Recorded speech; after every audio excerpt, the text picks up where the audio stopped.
Hello, ladies and gentlemen. Welcome to the Joe Emilio Show. My name is Joe Emilio. I'm your host. This is a show where I talk to interesting people about interesting topics. Thank you so much for tuning in. I see a few of you are already here. But before I bring on my guest, don't forget, ladies and gentlemen, if you're new to my channel, please give a like and subscribe. I've got a lot of awesome content, at least I think so.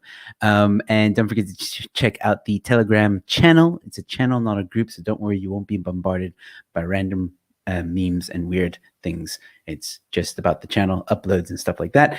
And also, ladies and gentlemen, please go check out www.rebelstore.za. I messed it up again. www.rebelstore.za.com. Their winter line is now available, so please go check it out. If you see something you like, buy it. Okay, ladies and gentlemen, with all that being said, got an interesting guest with me tonight, and I'm very excited to have her on the show. She's doing amazing work in helping women of South Africa. Basically, I don't want to say take the law into their hands, but equipping them so that they have or are able, rather, to defend themselves. And an interesting idea that she has with the police, but I'm going to let her talk about all this stuff, ladies and gentlemen. So please put your, we're not going to hear it, but still put your hands together for the lovely Kelee Arrowsmith, which I love your surname, by the way. Thank you very much. I didn't make that one up. Yeah. Cool, Kelee, how are you? I'm very well, thanks. And yourself? I'm great. Thanks again for coming on to the show. I believe we have quite a bit of interesting things to talk about. And one thing I want to say is right off the bat is thank you so much for all the work that you do with personal safety. That's your organization company, I believe. And I'm going to pop it up onto the screen right now so we can get right into it. Ladies and gentlemen, please go to the website. It is linked in the description below. Check it out. Tell us a bit more about this. Sure. I'll give you a bit of a background story. I started martial arts when I was 11. I won't do all the details, okay? Yeah. And I competed for my country in a lot of different countries, way back when I was still a spring chicken. I moved to the States when I was about 24 because there was nothing really more in the martial arts for me in South Africa. And I competed professionally there. So I was lucky enough to get chosen for the first ever professional martial arts team in the world, along with Billy Blanks, Nasty Anderson, and the rest of the crew. And I got paid to train 6 to 8 hours a day, 4 days a week. Friday was rest day. Saturday and Sunday were fight days. And so as the team, we would get flown all over the States, and we would compete for money.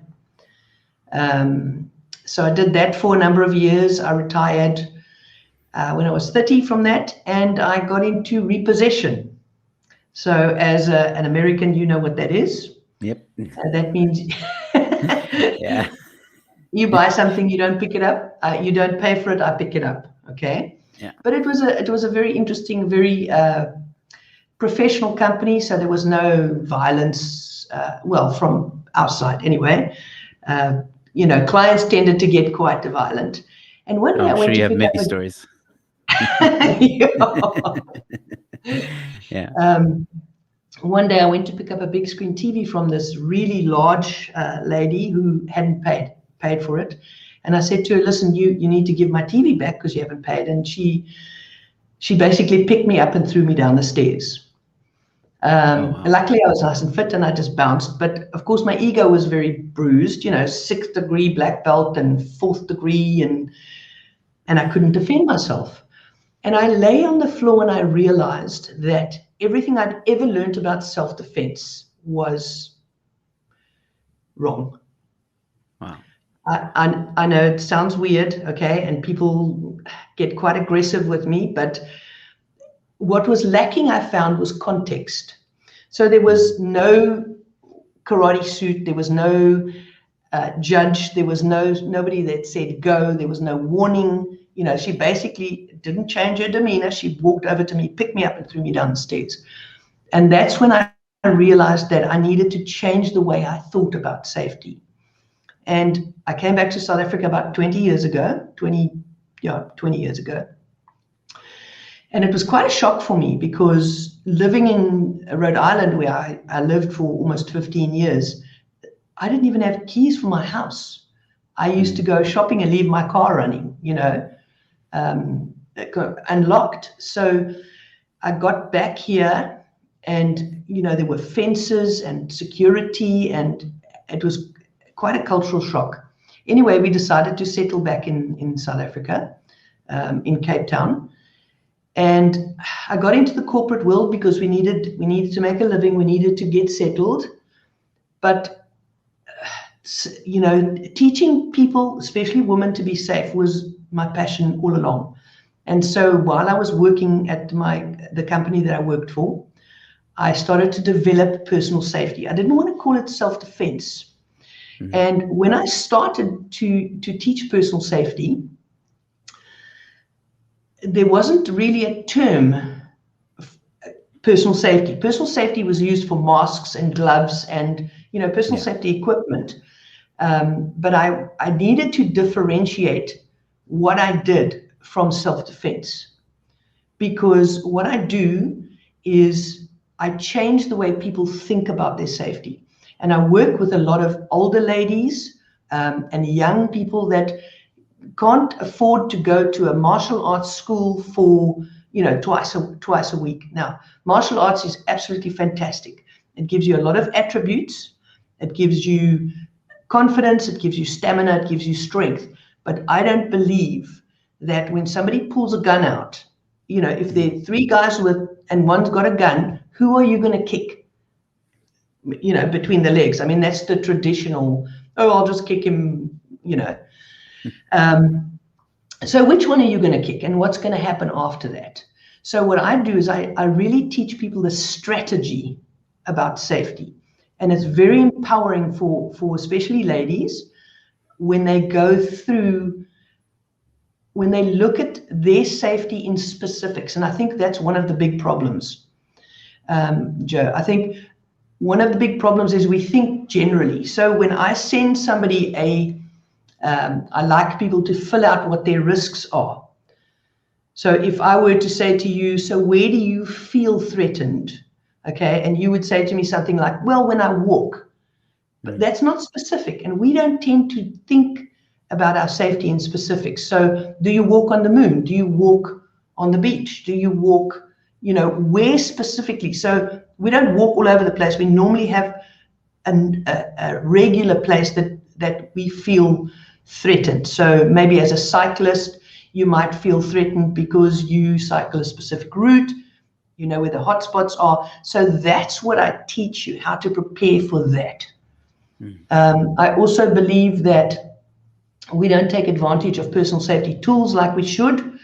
The bad guy that's going to attack a woman is going to have a tool probably 90% of the time. And by tool, I mean, sharp tools and projectile tools and, stuff like that.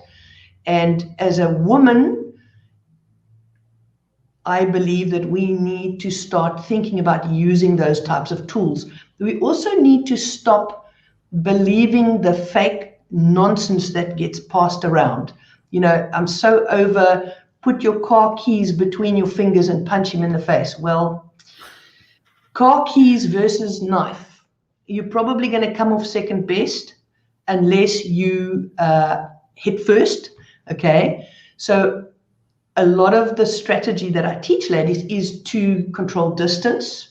So don't close the distance, to use your tool to control distance and to use your tool proactively.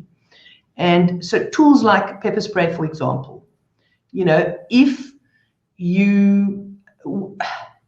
a lot of ladies carry pepper spray, then I say to them, okay, where's your pepper spray? And they go,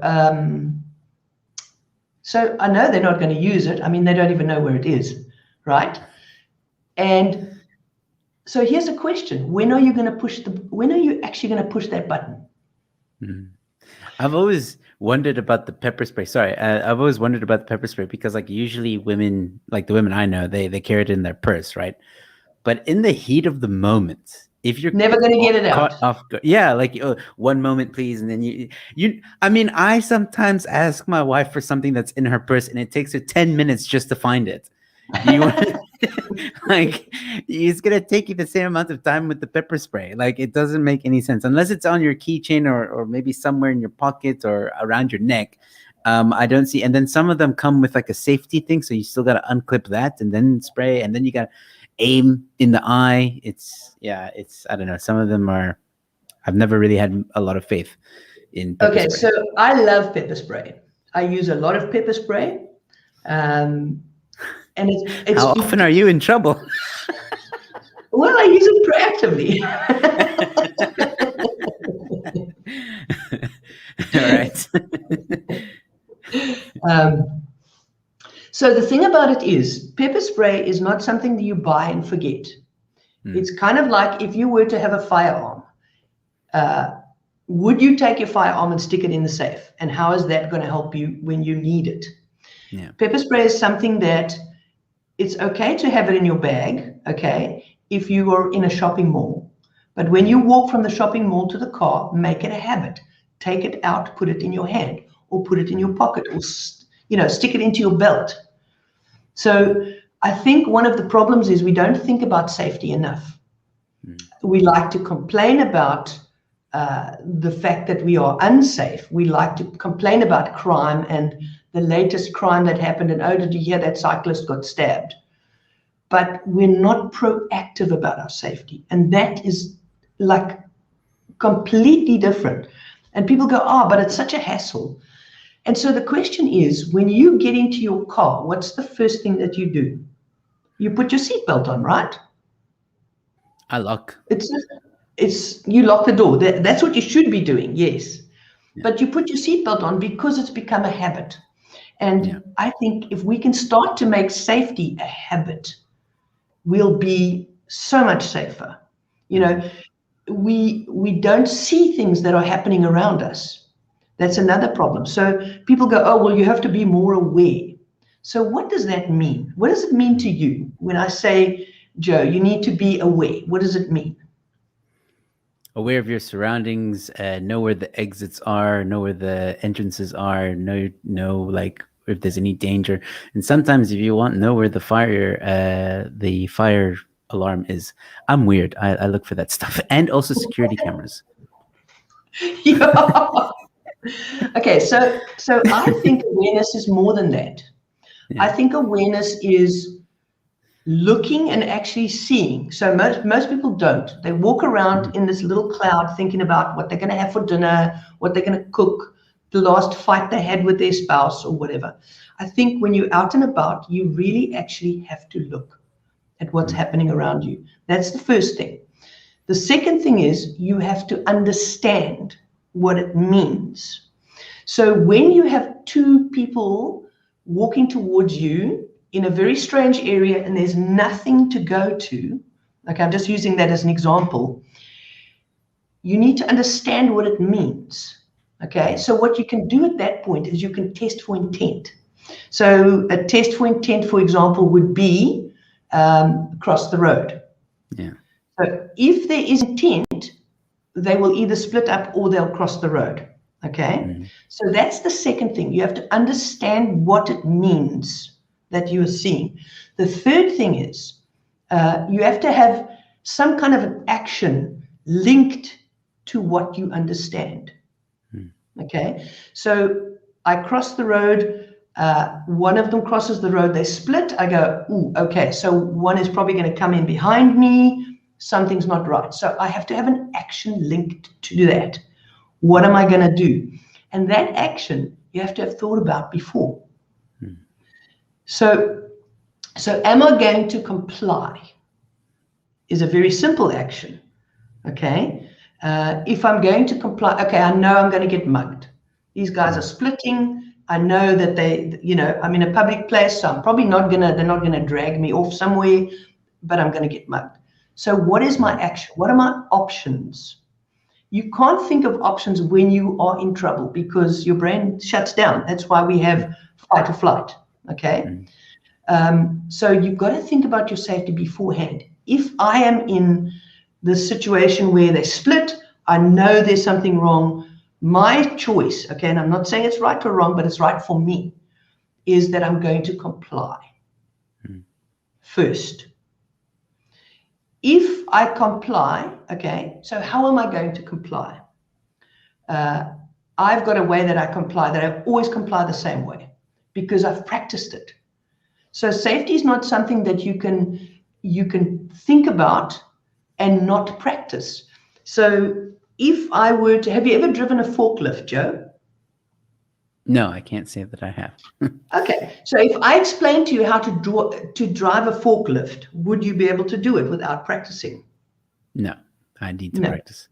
Exactly. And safety is exactly like that. You have to practice, and you've got to practice even something as simple as complying. You know, I'll tell you how I comply. I put my hands up, shoulder height, because if I have to defend myself, I can. Okay. I move away a little bit because I want to control distance. And I tell them what I'm going to do. No problem. I'm going to get the money. Money's in my pocket. And there we go. There's the money. So you have to have money in your pocket if you're going to comply, don't you? And a lot of people go, well, I don't carry money. Okay, so what are you going to give them? How are you going to comply when you give up?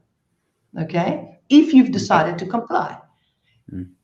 Is it starting to make a bit of sense? No, absolutely. I mean, I've, in a weird way, some of the stuff you're saying is like, I kind of already do that sometimes. If I'm walking alone somewhere, I see two people walking towards me, I will go across the road, and then I'll keep an eye on them and see if they follow me or not, and they don't, so I know I'm in the clear. And if they do, well, that's the part that I've never gotten that to that point. Look, I've been in a mugging situation before in South Africa, and it was quite scary. But it was a very let's not talk about that. But if we use your example, you know, I think I would also comply. But also, I mean, it's hard to predict what the robber is going to want from you. I mean, they could say, "Oh, we want your cell phone," you know. In which case, I'm not gonna. As much as it pains me to say this, I probably wouldn't, you know, risk my life for a cell phone. I don't think that. I don't think that the options, or I don't think it's worth. My life is worth a cell phone. A cell phone can be replaced. And I you know, I agree with you. The problem is that when you're in a fight or flight situation, you don't think logically. Yeah, that's also true. So we've put, you know, I teach anti-hijacking, and I explain to the people exactly what they need to do or what I do, and then I give them some time to think about it, and then I put them in a hijack situation. And I get quite violent. I normally have John or Mark or somebody help me, and we'll be banging on the car roof, screaming at them, slapping them, and they freeze. Okay. They just sit there. Even though they've just gone through 2 hours of training, they've not practiced it. Okay, so they'll sit there and they'll stare at you. I've told them, don't look at me, put your hands up, tell me what you're doing. And they can't do any one of the three. The first time. So then, you know, I let them take a breather, we go through it again, and then I say to them, okay, we're going to do it again. And normally what happens, it's actually pretty funny. When we approach the car to hijack them, they jump out and run away, even though we weren't going to hijack them. So it's a learning process for them. And it's a very important learning process because everything is a theory until you've tested it. Yeah, exactly. Okay. I agree with that. So we give, I explain stuff, and then I give people the opportunity to explore their options and the way they would do it, because the way they would do it and the way you would do it is completely different. Somebody who's littler and maybe not confident would do it completely differently. So if you've decided you're going to give up your phone, A, it needs to be insured. B, it needs to be backed up. So safety is what you do before. Yeah. Okay. It's about going, well, this might happen to me. You've probably got more chance of being mugged than you have of being in a car accident, but you wear your seatbelt every time. Yeah. That makes sense. So it's really, if you have a look at our personal safety website, we talk about, we guarantee that we'll change the way you think about your safety. And safety starts with your thought process. Yeah. It doesn't start by running out and buying a gun, okay? Yeah. And then not learning to use it. And that's another thing that amuses me. Somebody will be in a violent confrontation. They'll run out and buy a gun. Okay, it takes a year to get your license, but they'll then think that firearm is going to keep them safe. And it doesn't. It's you that keeps you safe. It's you that puts the training in, the practice, the thought, the decision making. That's what keeps you safe. Yeah, that makes sense. Once again, ladies and gentlemen, those of you that are just tuning in, this is Kelee Arrowsmith, owner, or are you the founder, CEO? Founder of Personal Safety. Go check it out. Very interesting stuff that I am learning at the moment, and sounds definitely, like she said, changing the way you think about safety. I read that and I was like, okay, that's interesting. Okay, so very quickly, because someone was asking in the comments, Yanni Vandervalt was asking when we were talking about pepper spray and stuff. He asked, what about taser guns, like proper ones, not the China Mall cheapies? I want a taser gun. I need a taser gun. Okay. So I don't know if he means taser gun, which is the one that shoots the prongs out. Yeah, he means that. I know, Yanni. He means that. He definitely means that. So they're very cool. I've only used one a couple of times, and I would say test it. Okay. It's the first time I would. Yanni, you're not going to test it on me, because I know that's what he was thinking right now. No, that's why they have children. That's why you have children. Oh boy. Not dogs. Not dogs. Teenagers. Yeah. The good discipline. Pretty much anything for $100. I'm just saying. That is true. That is true. Anyway. So, before I needed to use my taser, I decided to test it, and what I found was a number of things. One, it makes a hell of a noise. It's as loud as a gun. Okay, so it's not this quiet little thing. Number two, the prongs are positioned where they go out and they move further and further and further apart. So each shot, and it depends on the taser that you buy, is between 200 and 400 Rand. And you have to test your taser. You have to practice with it. You have to know at what distance these prongs are too far apart, because they both have to hit you. If they both don't hit you, it's not going to do anything. Okay? I think a taser has an excellent place in neighborhood watch, law enforcement, that type of stuff. I'm not sure I would use a taser from the front, because you only get one shot. You can reload, but it's a bit of a mission. And when you take the electrodes off the front of your taser, it no longer works. It's just dead wires. Yeah. So if you miss with one wire, you're in big trouble. But having said that, so I would use it for a neighborhood watch or law enforcement. I would use it from the back. I would have somebody from the front attracting the person's attention. Look at me, and then I would shoot him from the back. It's probably more effective. But having said that, give it a bash. See what it does. Okay, so it's not like you disapprove of them. They do work. No, not at all. Yeah. Okay. No, I think every tool is cool. There's not one tool I don't like. All right. Gentle Inflatable saying that hers costs 899 Rand. Is that a taser gun or a taser? Because earlier she was talking about a taser.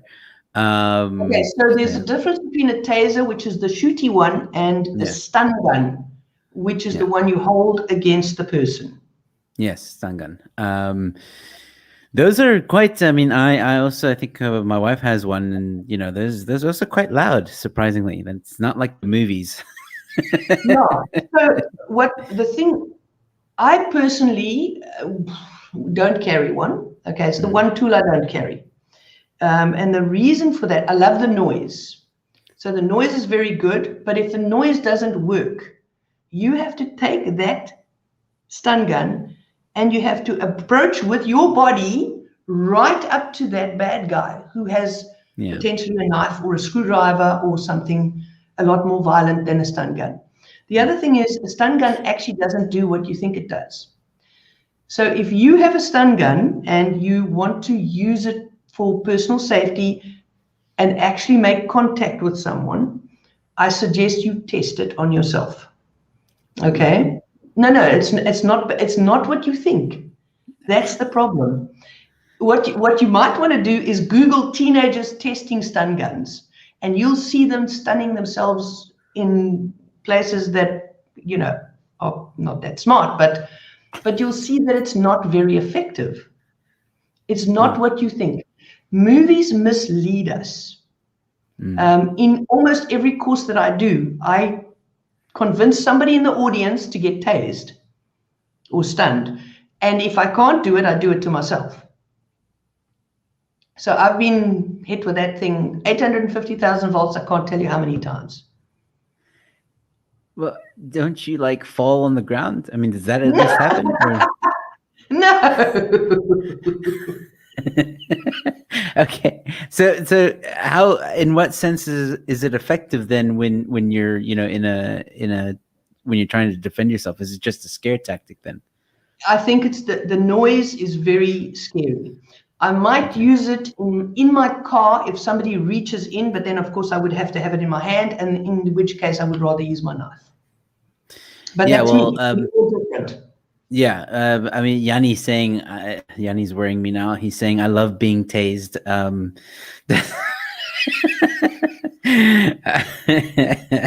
pop in my address. Yeah, you know, you see, you don't need those teenagers now. You can just contact Yanni for demonstrations. That sounds good. All right. Okay, cool. So moving past the taser discussion, let's get into, you told me as we were going to go on air that there's a story you would like to tell me and the audience. So, you know, take it away when you're ready. Yes, there is a story I'd like to share with you. And I think it's one of hope. I think a lot of South Africans at this stage are feeling helpless, hopeless, very scared, very afraid for the future. And we need to start doing stuff instead of complaining, you know. So we were doing training for a neighborhood watch recently. And during the break, a lady came and started talking to me about some stuff that she's been doing. Basically, what happened was she is a neighborhood watch patroller. She had asked a homeless gentleman to move because he was he was in a spot and he was making a big mess there. And he decided that he was attracted to her. Okay. And so he started pleasing himself. Yeah, he got quite a fright. Yep. And she ran away. She hopped into a car and drove away. He started to look for her.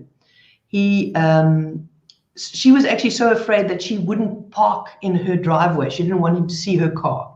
He was asking all the other neighborhood watch patrollers, you know, I need to find this lady with the silver car. And the one day, she was quite careful. And the one day she wasn't thinking, drove up to her car, to her home, stopped, jumped out, ran in, got back into a car, and he was outside.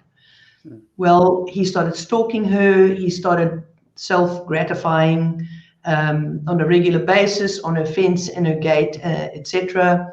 And she really was afraid. She went to the police. She laid a charge, and she got a restraining order against this guy. And when she went to court, okay, there wasn't one piece of document, not one piece of evidence in the docket. She's a little pit bull terrier, so she said, well, this is not good enough. So she started to gather some evidence, and she realized that the police are really on the back foot in many ways. Number one, they are understaffed by thousands of police. Number two, the particular police station that she was dealing with didn't have resources like internet. Okay, they had one lady who worked part-time that had email. So she decided that she was going to really step in and make a difference. She gathered evidence for her case with the help, and as she started working with the police, they really opened up. And at the moment there's some kind of a crime that happens, a mugging or a rape or a whatever, with a woman, they call her first. She then goes and sees the lady, and she might take them, or go with her to the hospital for the tests and all of that stuff. And she's made a massive difference. Her and the neighborhood watch patrollers, they all work as a group. They help to get footage. And so I asked her if she would be prepared to help me to put a course together to help women's groups that want to help themselves, to gather evidence, to learn how the whole thing works, to help the police, to help them. She's agreed. We've started to put a course together, and I'm very excited about it, because I think there's a lot of people that are making change. There's a lot of people that are helping, and a lot of people don't know how to help and where to help. And I think this is one of the things that can make a massive difference. So I'm very excited about it. We're calling it Project Tracy. Cool. It was difficult to come up with a name. We named it for my sister. My sister was diagnosed with cancer many, many years ago, terminal cancer, and she got into a road rage incident. She wasn't upset. She doesn't know what happened. She might have cut a guy off or something. It was back in Pretoria. It was a big guy. He pushed her off the road, got out, and he smashed her face in. Oh, my word. She never got justice. We looked for this guy. I mean, we had very little to go on. There was no cameras in that day and age. It's about 30 years ago now, 25 years ago. And, she died with her face caved in. They couldn't operate because she was on chemo. So it was, I think it's a fitting thing for people who want justice. Yeah. And I'm very excited about it. I really am. And I appreciate the chance to talk about it on your show. It's the first time we're talking about it in public. Oh, wow. Well, I'm honored. Thank you so much. And I'm really sorry for your loss. That's horrible. My mother recently is a fighter of cancer herself. She's in remission. Awesome. So, yeah, thank you. But my heart goes out to you and your family. And I think it makes the name even more precious, and definitely an amazing tribute for your sister and to keep her memory alive. And I'm sure good things will come of it. Sounds like an awesome initiative. So just again, if people need your help, if people want to get in touch with you, if people what's the process? Okay, so if you go onto the website, we have on the first page, I think below the banner, there's a little thing where they can book a Zoom. You can book a free half-an-hour Zoom. And our idea is not to sell you. It's to talk to you for half an hour, to find out what your concerns are, give you some advice, and take it from there. If you get enough information in that half an hour, fantastic. If you want more help with other problems, hijack problems, home invasions, general personal safety out and about, then very happy to help. We also have something very exciting, but very frustrating, called our BEAR program. You probably won't find it on that website. And it's really about, sorry? Why is it frustrating? Because it's about teaching parents to teach their children about safety and how to keep their children safe. I read a report a couple of years, it's more than a couple of years, 2016. A university professor called Lillian Arts and her team did a 2-year study on molestation of young children in South Africa. And they found that 1 in 3 children in South Africa are molested by the time they're 18. I thought she was talking rubbish. I phoned her and I told her she was talking rubbish, and she invited me to come and have a look at the test. So they interviewed thousands of children from, across color, across money, so children in South Africa. And she proved to me that it's a fact. 1 in 3 children in South Africa are molested by the time they're 18. So we put together a BEAR program. It was many years of hard work. I had already started the BEAR program before this paper came out, and parents just aren't interested. They go, yeah, it's a good thing, but they don't do anything about it. And it's actually quite simple to teach your kids to be safe without frightening them. There's some very simple steps, but just like potty training doesn't happen in one lesson. You have to plan your training with your child or children, and you really have to think about, their safety. And what it does is it sets them in good standing for the rest of their life. We got my granddaughter when she was about 6 weeks old, and I started teaching her about safety when she was about 4 or 5, and it's made a massive difference. A couple of years ago, it's about 2 years ago now, somebody tried to take her in Muizenberg. 2 guys tried to take her, and she managed to avoid the situation completely. Mm-hmm. Because of her recognition skills, because of her awareness, real awareness, not be aware of what's going on.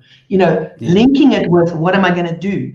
I recognize it. What does it mean? And it saved her. Mm-hmm. And it's saved a lot of kids that I've worked with. Mm-hmm. So, I don't know what to do about the kiddie thing. We'll just keep bashing it, I guess. Well, Kelee, I mean, okay, so there's a lot of parents that watch my show. Just very quickly, in a sentence or two, for those that are watching, what would you tell them? Because for example, like I would say to them, like, look, in today's world, with social media, with technology, and South Africa having one of the highest crime rates in the world, it would be foolish of you as a parent not to at least consider listening to what personal safety have to say about the safety of your children. After all, they are your children and should be very important to you. And while I'm not saying that without personal safety, you're an irresponsible parent. That's not what I'm saying. What I'm saying is, what's the harm? What's the harm in maybe just having a conversation with Kelee? So if I were to give parents just a few in a couple of sentences, I would say the first thing you need to do is teach your children to set boundaries. Mm-hmm. Okay? So what is a boundary? The first thing an adult goes to is, my privates are boundaries. So kids don't understand that concept. A boundary is something you have to introduce slowly. So let's talk about boundaries, Joe. A wall is a boundary, right? So what does that mean? It means that it separates me from people that maybe are not so good. Okay? A window is a boundary. A door is a boundary, but a door is a boundary that I can open up and let safe people in. So I introduce the concept of boundaries, and then maybe for a month we just talk about boundaries. We see We drive, we go, okay, there's a line in the middle of the road. Is that a boundary? Absolutely. Imagine what chaos we would have if we didn't have those boundary lines in the road. So boundaries are extremely important. And then I would start to say, okay, when you're watching TV, look for anything that's a boundary. Pause the video and go, very good, that's a boundary. Why is it a boundary? What does it mean? How does it keep that donkey safe? In Shrek, for example. So bring up all of those things. And so to teach somebody about safety, so that's your first step, is really about teaching them about boundaries. You can then go to the maybe anything covered by your bathing suit or your costume is a boundary. Okay, so nobody touches you, beyond that boundary. And so you can, and every kid is different. And that's why, I started off teaching kids about safety, but A, I don't spend enough time with them, and B, every kid is different. And you know your child. You know what makes them frightened. And the thing about safety is not to frighten them. You have to embrace safety because it's going to keep you safe. So we never talk about the bad things. We talk about the good things. Secrets. Secrets are the most terrible things for kids because that's how molesters get children. They tell them a secret. Don't tell, don't tell. And so the kid feels special, and then he might, and I'm using the term he, okay, but it could be a woman. He might say to your child, here's $100, don't tell. And so what he's doing is he's testing your child's boundaries. If your child doesn't tell, that person now has permission almost to go to the next step. So teaching your child about safety is a step-by-step process, and it's about practicing. So I'll often do this experiment in a, and I know you said 2 sentences, sorry. No, this is great. Keep going. No worries. I get a bit enthusiastic. So, I'll go up to even an adult woman, and I'll reach out and I'll go, can I touch your hair? And they go, yeah. So what does that mean? Uncomfortable. To a molester, that means she got no boundaries. So I will do that with a child, and then I'll go, okay, touch my hair. And when they reach towards me, they go, please don't do that. I don't like it. So I've set my boundary. Now, if you break my boundary, you're a bad guy. It's very easy to tell. And that's one of the problems. One of the problems is that we are brought up to be so polite. We don't want to hurt anybody's feelings. We don't want our children to hurt other people's feelings. And bad people use that against us. Even in the street, we'll get an uncomfortable feeling. They'll come up to us and they'll go, and you go, well, that's permission to do whatever you like because I've got no boundaries. Yeah. So boundaries are very important for adults as well as children. Yeah. Sound advice. I hope that more parents and people will reach out to you, and hopefully, yeah. I mean, it's in today's world, and especially in South Africa, it's a dangerous place. It's not, my wife tells me as a kid in South Africa, like how she used to go to the shops for her mom, walk alone to the shops, and walk back, no problem. Nowadays, can't do that. Can't let your kid do that. It's impossible, and it's so important that we protect ourselves as well as our kids. So, yeah. But we can't protect our kids all the time. Your kid plays sport, your kid goes to school, your kid goes to the friends with dads, okay? And if your kid doesn't have boundaries, then there's a good chance that 1 in 3 will be molested. Yeah. So very sad reality. It's a sad reality. But we need to change the way we think. We need to change the way we do things. Instead of complaining, we need to say, how can I help myself to be safer? How can I help my family to be safer? My kids, the people around me. And we also need to stop passing fake information around. I was in a discussion today where people were discussing the pros and cons of pepper gas based on fairy tales. Oh, you can't use it, it'll spray back at you. Oh, you can't use it, it'll bull. Rubbish.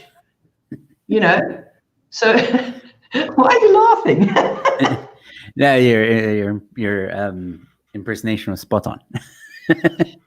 Yeah, I think understand the differences in the pepper spray. So what's the difference? There's stream, there's gel. All of a sudden people know about gel, and all of a sudden it's the best thing since sliced bread. No, it's not. It doesn't reach very far, number one. Okay. So the two main ones you would think about are stream, which is a long, thin stream. Works very well outdoors, works in the wind. It is slightly affected, but is very easy when you're spraying, if you see your stream going that way, to just redirect it a little bit. Fog, on the other hand, no good for outdoors, okay? Perfect for indoors. So I have fog down at the bottom of my passage. Let's imagine I'm standing in the kitchen. All of a sudden, I see two guys coming in my door. I run down the passage, grab my fog up the passage, lock myself in my safe room. It's perfect. But you have to use it proactively. If I have I'll normally carry my spray in my belt or my pocket or whatever, depending, I don't do it at home. I've got it situated in different places at home. So I will, but if I were to use it in the street, I would go, can I help you? So that's my test for intent, because that's universal for stop, right? Yeah. If I say, can I help you? And you keep coming, what's your intention? Yeah, that makes sense. Not good. Then I push the trigger. Psh, done. Finished. Yeah. And then you can either run away or you can stand and laugh at the guy. Well, I think after this stream, not a lot of people are going to mess with you. But yeah. I'm a little old lady. This is all great stuff. I mean, I just want to ask a little bit more about the Tracy. Sorry, what did you call it again? Project Tracy.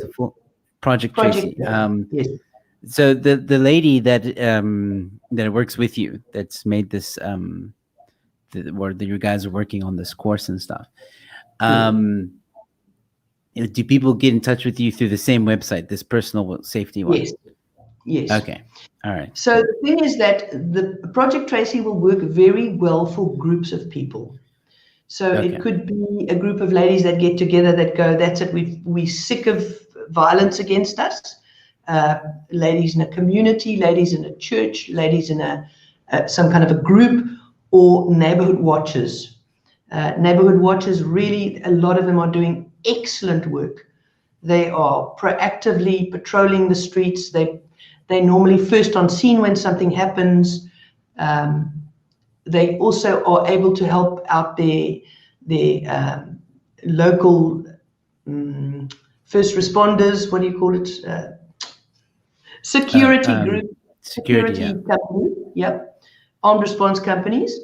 So this neighborhood watch is actually working with armed response, with SAPS, with, and they're doing such a good job that SAPS is actually in their area opening old cases now. Fantastic. Yeah, they're getting convictions. SAPS feels much better about themselves. And the work that they do, they're working very well with the community. And so there's a lot to it. It's not simple. We've got this massive, 4 mind maps that we've got going all at the same time. But it's something that you can start slowly. You can get to know the SAPs in your precinct and get to know who does what. So in the training, we'll teach you which person in the station you should be talking to. Who makes the decisions, who does all the paperwork, etc., etc. So yeah, I'm very excited about it, because if we can start getting prosecutions, it makes the criminal think twice. Crime is very interesting. If there's no repercussions to a crime, crime will escalate. I watched something on a plane many years ago. It was one of the universities in the States. They put out a questionnaire. You didn't fill in your name or anything. It was anonymous. And the question was very simple. If you could get away with, I'm not sure how to put this, rape, okay? Guaranteed, if you could be guaranteed to get away with it, would you do it? And 90% of the people in this university said yes. If there were no consequences, yes. If there were no consequences, they would do it. 90%. 90%. You must also remember that they're college kids. So they, the brain is not only up there. Yeah, I was a college kid also, but I knew not to do that. Why? That's, yeah. Because you're going to go to jail. Because I was going to go to jail, not just that, but also my parents raised me to, respect women and you just don't do that. So it was a massive eye opener for me. And really, the more I deal with crime and criminals and, seeing the stuff that's happening, the more I realize that it's consequence that stops crime, the fear of consequence. So if we can start prosecuting guys and putting them behind bars and, having people take it seriously. As South Africans, we brush off. I was in an office today, and this lady was telling me, my husband is a cyclist. They stabbed him last week 4 or 5 times in the leg for his bicycle. And everybody was like, oh, yeah, my cousin this and my son this and it's nothing to us anymore. We need to start taking it seriously. It's impact your life for the rest of your life.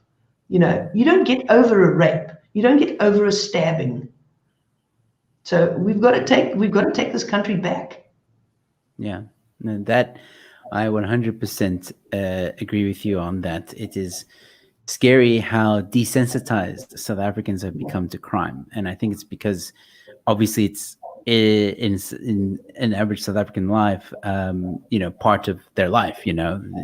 We all know someone who's been robbed. We all know someone who's been molested. We all know someone who's been attacked or what have you. And it's like, a good example of how desensitized we are is this recent viral video that went out about the cash and transit heist. I'm sure you've seen it, where the guys are being shot during the cash and transit. And no one's really going like, everyone's praising the driver and all that stuff, and fine, yes, it's whoa, but nobody's really going and digging into who did it, who were the robbers, what do we have a license? I'm not seeing a lot of that. I'm seeing a lot of praising. Yeah, you guys did a great job, blah blah blah. But I'm not seeing a lot of people talking about guys, we need to do something because crime is getting out of hand right now.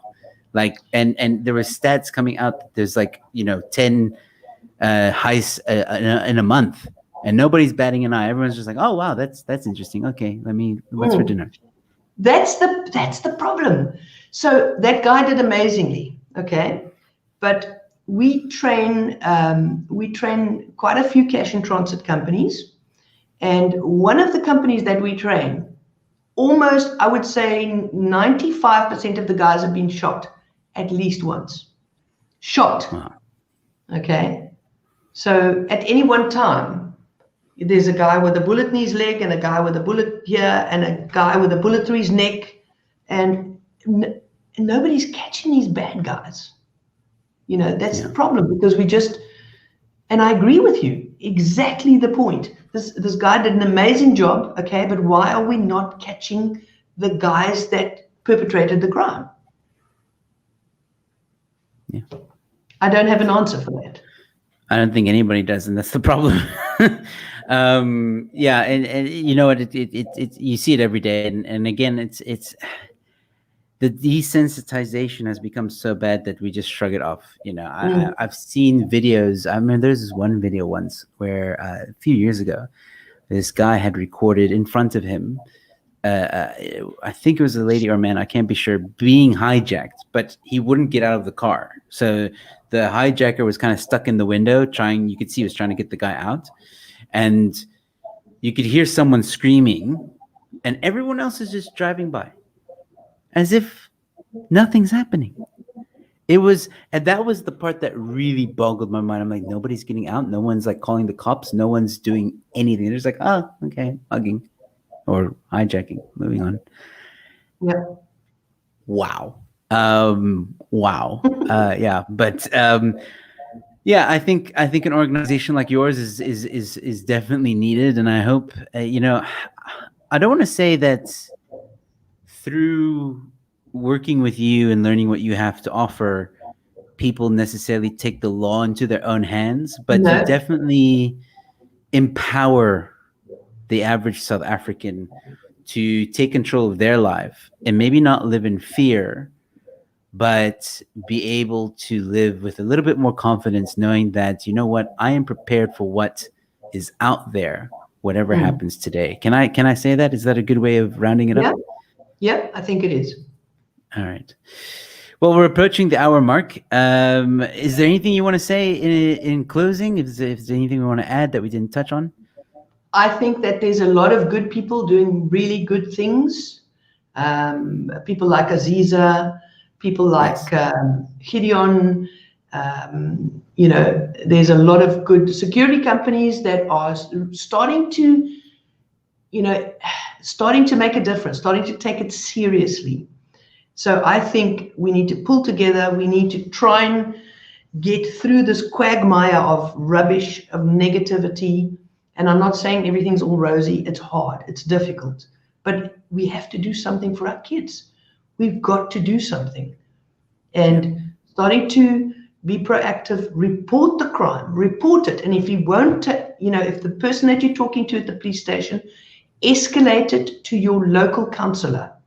A lot of the councillors, we're very lucky in the Western Cape, a lot of the councillors do step in. You know, it gets escalated to the councillor and boom, stuff starts to happen. So report it, escalate, don't give up just because somebody's being negative. You are important. Your safety is important, but start to take responsibility for it too. You can't walk around with blinkers on and walk into a mugging and expect everything to be hunky-dory. You've got to do something. Fantastic advice. And I've loved being on the show with you. Thank you. Thank you very much. Look, you're welcome to come back anytime. I would love to have the lady that you spoke about on the show. Maybe I can have both of you at the same time and share some stories and create more awareness for Project Tracy. I would very much like to help out with that. Thank you. So yeah, just let me know if the other lady is available, and we'll have you guys back on. I'm going to do a bit of a sign off now and say bye to everybody. You're welcome to stay backstage, but if you have to go, I understand as well. No, don't have to go. All right, cool. So, ladies and gentlemen, that was Kelee Arrowsmith. Once again, please go check out Personal Safety. I'm blown away. It was a super interesting conversation. I loved every moment of it. I learned some things myself, and I hope you guys did too. That was really the point of this conversation. So please go check them out. Link is in the description below. I saw Yanni also shared it in the live chats. Yanni also saying, amazing guest, Joe Emilio. Cheers from both Wifey and I. Thank you guys for watching. Thank you so much. Very interesting and informative. Thank you, Rochelle, for watching. Thank you, Losaris, for all your comments. Nola as well. I see you. Gentle Inflatables, thank you also for joining. So thank you guys so much for watching this one. Don't forget to please go check out rebelstoreza.com. Winterline is now available. If you enjoyed what you saw tonight, please consider giving a donation to my website. Link is in the donation to the show. Link is in the description. Take you to my website with various options. And please, and check out the I forgot to take off that comment. Look at this, amateur hour. Yeah, so please leave a like and go check out the Telegram notification channel, as well as leave a subscription. So, or subscribe, sorry. All right, ladies and gentlemen, that's pretty much it for me. I will be back next week, so enjoy your weekend. I will be a guest on Femme Fatale's channel. We're going to be doing a Star Wars trivia evening tomorrow evening at 9 o'clock on her channel. That's Femme Fatale, so please come check that out. It's going to be a lot of fun. But otherwise, I will be back on Monday with a new guest and more interesting conversations. Ladies and gentlemen, thank you once again for tuning in. Until next time, stay safe, be kind to one another, and I'll see you at the next one. Cheers.